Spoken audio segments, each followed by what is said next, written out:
Copa America semifinal, সময়টা 2019 সাল। মুখোমুখি আর্জেন্টিনা ভার্সেস ব্রাজিল। ব্রাজিলের কোচ তিতে এবং আর্জেন্টিনার কোচ লিওনেল স্কলোনি।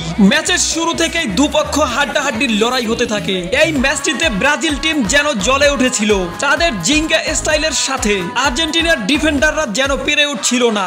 ম্যাচের 19 মিনিটে গ্যাব্রিয়েল জেসুস একটি গোল করেন, যে গোলটি ছিল দেখার মতো। আর্জেন্টিনার প্লেয়াররাও টার্গেটে কয়েকটি শুট করে, কিন্তু দুর্ভাগ্যবশত সেগুলো গোল হয় না। ডি বক্সের মধ্যে লিওনেল মেসি একটি ফাউলের শিকার হলেও রেফারি সেখানে কোনো পেনাল্টিই দেয় না।